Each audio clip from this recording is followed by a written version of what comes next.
Hello students, मैं दिलीप शुक्ला। आप पढ़ रहे हैं क्लास 12 के business studies second chapter principles of management. अब हमें यहाँ पे जो पढ़ना है, हमने इसके पहले के पार्ट्स को पढ़ लिया कि प्रिंसिपल ऑफ मैनेजमेंट क्या होता है, उसका नेचर पढ़ लिया, उसका सिग्निफिकेंस पढ़ लिया। अब आज हमें पढ़ना है साइंटिफिक मैनेजमेंट। अब साइंटिफिक मैनेजमेंट है क्या, किसने दिया भाई, ये कहाँ से आ गया?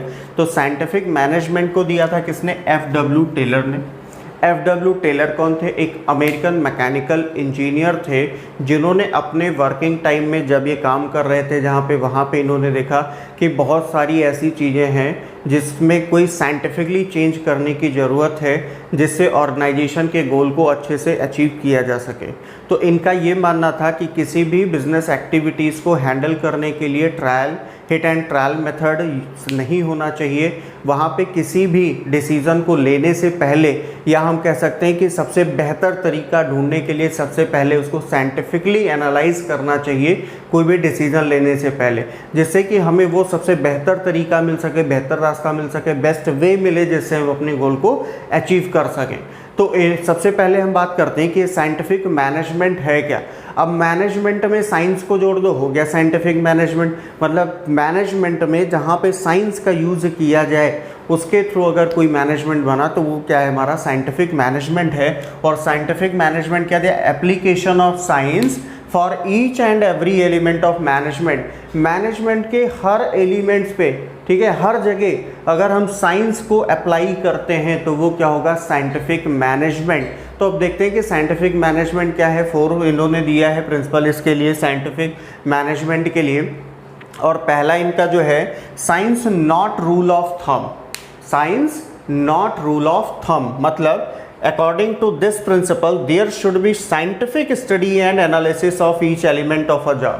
हर काम के लिए क्या होना चाहिए? एक साइंटिफिक स्टडी और एनालिसिस होना चाहिए, ठीक है। In order to replace old rule of thumb, मतलब जो चलता आ रहा है उसी को ना चला के वहाँ पे उसके लिए एनालिसिस होना चाहिए, उसको साइंटिफिकली जो है उसके बारे में स्टडी करना चाहिए, और फिर हमें ढूंढना चाहिए कि क्या यहाँ पे अप्लाई होगा, कौन सा तरीका हमें यूज़ करना है अपने ऑर्गेनाइजेशन के गोल को अचीव करने के लिए। सबसे बेहतर तरीका ढूंढो और उसी को सिर्फ यूज़ करो, ना कि वो जो पहले से चलता आ रहा है कि जैसे एक बार जो हमने प्रिंसिपल अप्लाई कर दिया बस उसी को चलते रहने दो। एक तरीके से जैसे मान लो कोई हमारे यहाँ प्रोडक्शन का काम होता है, तो प्रोडक्शन के काम में हम जिसको जहाँ पाते हैं लगा देते हैं, तो वो तरीका गलत है। सबसे पहले ढूंढो कि हाँ कौन क्या काम करने के लायक है, उसके हिसाब से उसको काम दो। साइंटिफिकली सारे काम होने चाहिए। मतलब only one best method to maximise efficiency, यानी इफिशिएंसी को बढ़ाने के लिए सिर्फ एक ही तरीका होना चाहिए, एक ही मेथड होना चाहिए,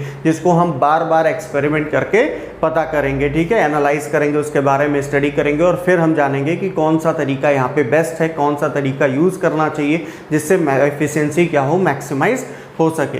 तो नेक्स्ट हम बात करते हैं क्या है, harmony not discord. Harmony not discord क्या है? According to this principle there should be complete harmony and proper understanding between management and workers.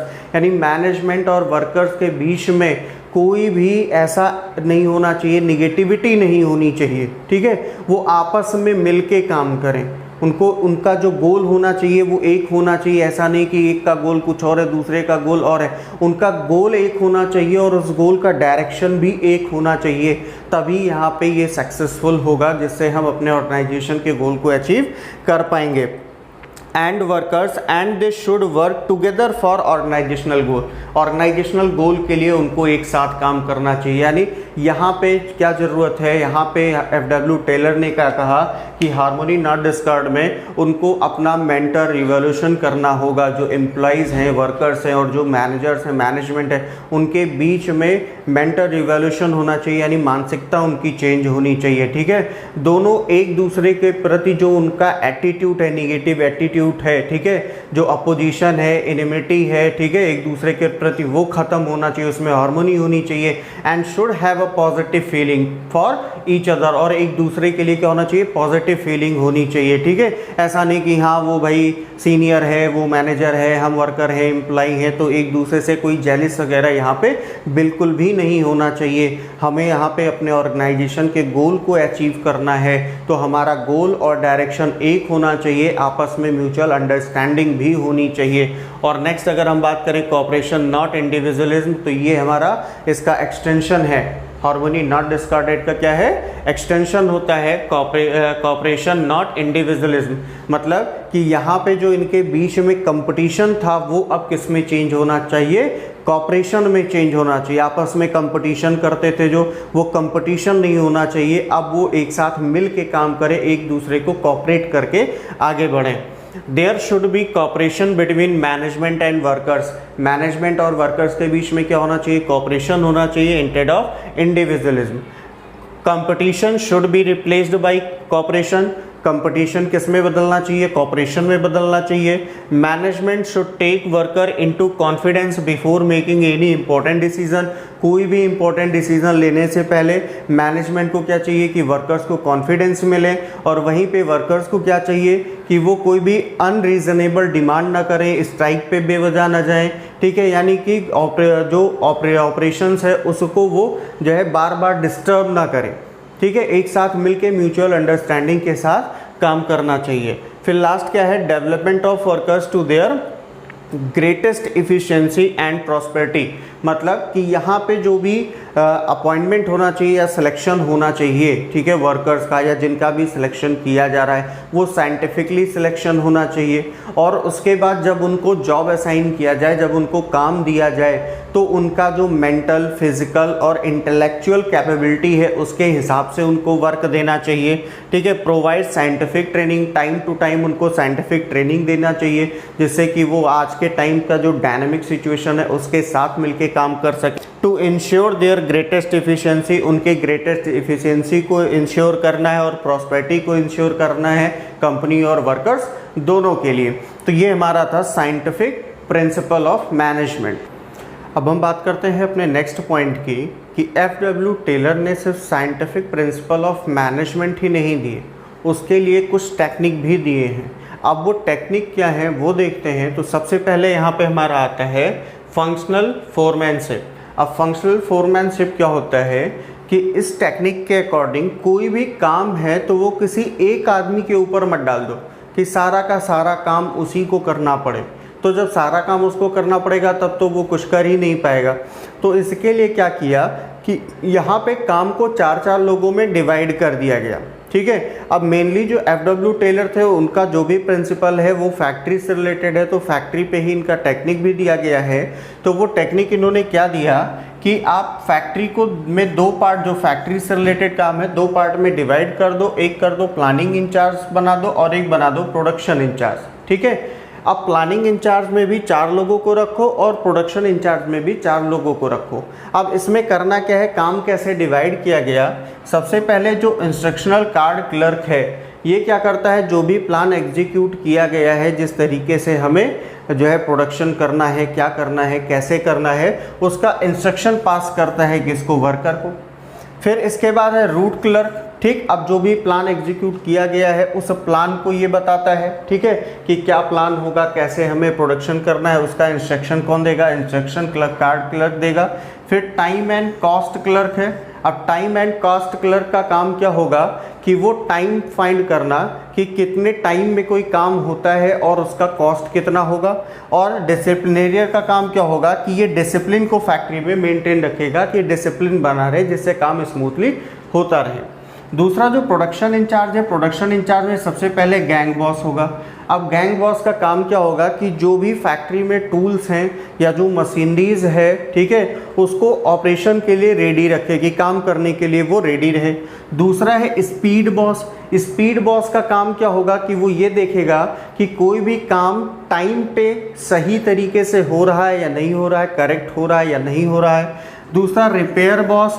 Repair boss का काम क्या होगा, मेंटेनेंस का काम इसको देखना होगा कि कोई भी अगर टूल्स या मशीनरी है तो उसके मेंटेनेंस का क्या काम है, उसको कब ऑयलिंग कर देनी है, कब ग्रीसिंग कराना है, कब उसके सर्विसिंग की ज़रूरत है, ठीक है, सारी मशीनरी वर्किंग कंडीशन में बनी रहे, वो काम इसका होता है।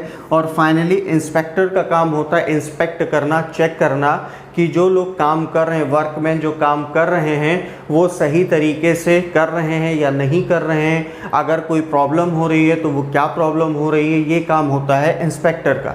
तो ये पहला टेक्निक है।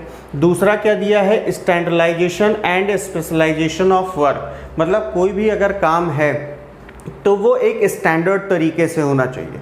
ठीक है, अब स्टैंडर्ड तरीके का मतलब क्या कि फिक्स टाइप का होना चाहिए। ठीक है, कोई भी प्रोडक्ट साइज़ उसका फिक्स होना चाहिए। ठीक है, उसके फीचर्स क्या होने चाहिए, फिक्स होने चाहिए। ठीक है, और इसका काम क्या होता है, ये इस्टेब्लिश करना, ठीक है, कि जो स्टैंडर्ड ऑफ एक्सीलेंस है या जो क्वालिटी है मटेरियल की वो सही हो। ठीक है, और क्या इस्टेब्लिश करना, performance for man and machines, जो मैन और मशीन्स हैं उनके परफॉर्मेंस के स्टैंडर्ड को इस्टेब्लिश करना कि वो कितना स्टैंडर्ड वर्क कर रहे हैं। फिर नेक्स्ट हम बात करते हैं, एक और दिया इन्होंने टेक्निक, वो है वर्क स्टडी टेक्निक्स।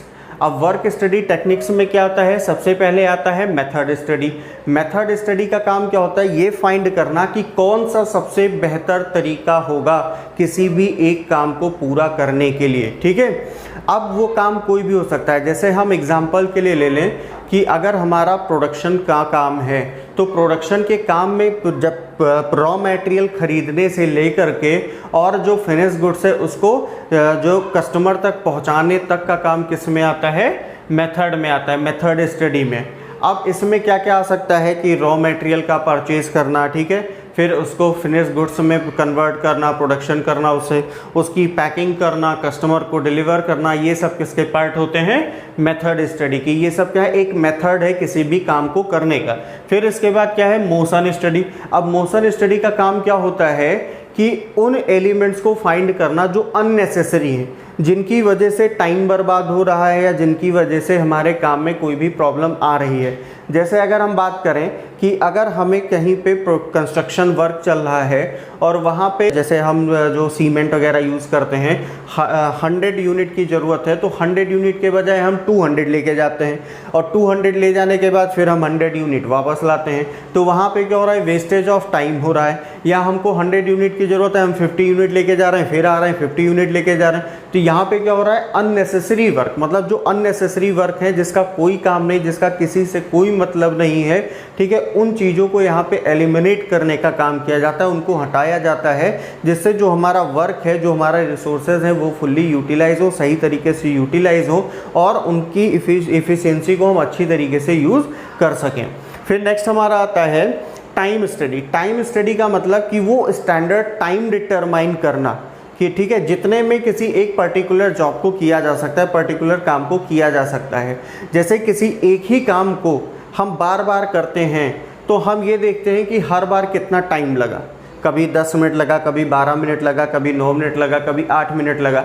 4-5 बार हमने ट्राई किया और उसका एवरेज फाइंड कर लिया कि एवरेज टाइम क्या लगा, वही उसका स्टैंडर्ड टाइम है। वही डिटरमाइन किया जाता है कि किसी भी एक काम को करने में कितना मैक्सिमम स्टैंडर्ड टाइम लगेगा, जो उसका स्टैंडर्ड टाइम है कि कितनी देर में वो काम पूरा होगा, वो डिटरमाइन करना। और लास्ट है फेडजी स्टडी। फेडजी स्टडी बहुत ही इंपॉर्टेंट होता है कि जैसे हमारे यहाँ कोई काम करता है, हमारे वर्कर्स हैं, हमारे एम्प्लॉई हैं, अगर वो काम कर रहे हैं तो किसी भी आदमी को अगर आप काम करने के लिए कहोगे और कंटिन्यूसली आप उसको 9 से 5 तक काम करवाओगे तो वो नहीं कर पाएगा, उसको बीच में रेस्ट की ज़रूरत होती है। तो हमें ये देखना होगा वहाँ पे कि जो भी हमारे यहाँ काम कर रहा है उसको कितना रेस्ट, कितने बार रेस्ट देना पड़ेगा, जो भी काम कर रहा है कितना टाइम तक वो काम कर रहा है और उस बीच में उसको कितनी बार रेस्ट देना पड़ेगा। ठीक है, और फिर उसके बाद अगर जैसे मान लो कि उसको रेस्ट देना पड़ा, 2 बार दिन में रेस्ट देना है, 2 टाइम, कितनी बार रेस्ट देना है, 2 टाइम देना है। तो अब ये भी देखना है कि उसको रेस्ट कितनी देर के लिए देना है,